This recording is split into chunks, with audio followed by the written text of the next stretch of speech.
ဂျပန်နိုင်ငံမှာအခြေချနေထိုင်သူအချို့ဟာတလစာရရှိတဲ့ဝင်ငွေကနည်းပါးလွန်းတဲ့အတွက်ရှင်တန်ရက်တီဖို့ခက်ခဲနေတဲ့အခြေအနေမျိုးနဲ့ရင်ဆိုင်ရတတ်ပါတယ်။အထူးသဖြင့်မေလလိုကာလမျိုးမှာပေးဆောင်ရမယ့်အကျွေးတွေနဲ့ကုန်ကျစရိတ်တွေကတောင်းလို့ပုံနေတဲ့အခါ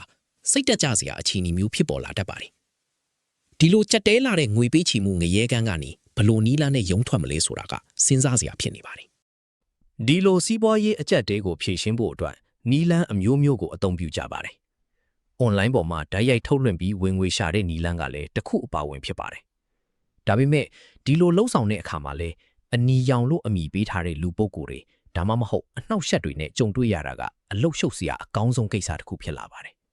နီးစင်ဘဝမှာတော့စီးရီးယားလိုမျိုးလူသုံးကုန်ပစ္စည်းဆိုင်တွေမှာအလုတ်ဆင်းဖို့အတွက်ပြင်ဆင်နေရတဲ့ပုံရိပ်တွေရှိနေပါတယ်။စိတ်လှုပ်ရှားစရာကောင်းတဲ့ဝစ်စုံတွေနဲ့အလုတ်သွားဖို့ပြင်ဆင်နေပေမဲ့စိတ်ထဲမှာတော့ပေးဆောင်ရမယ့်ဘေးတွေအကြောင်းကနေရာယူထားစေဖြစ်ပါတယ်။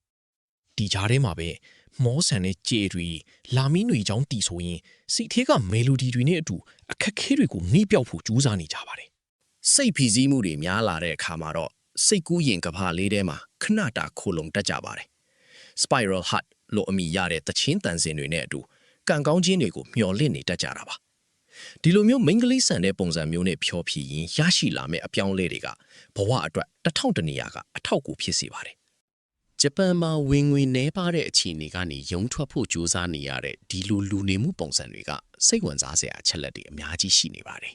။တခါတလေမှာတော့ဒီလိုရုန်းကန်မှုတွေကသာဘဝရဲ့ဆိုးရွားလာတဲ့ငွေကြီးအကျက်တဲကနေလွတ်မြောက်နိုင်မဲ့တခုထဲသောလမ်းစာဖြစ်နေနိုင်ပါတယ်။ရှေ့ဆက်ပြီးဘလို့အလှည့်အပြောင်းတွေရှိလာအောင်မလဲဆိုတာကတော့လိလာကြည့်ရမယ့်ကိစ္စတစ်ခုဖြစ်ပါတယ်။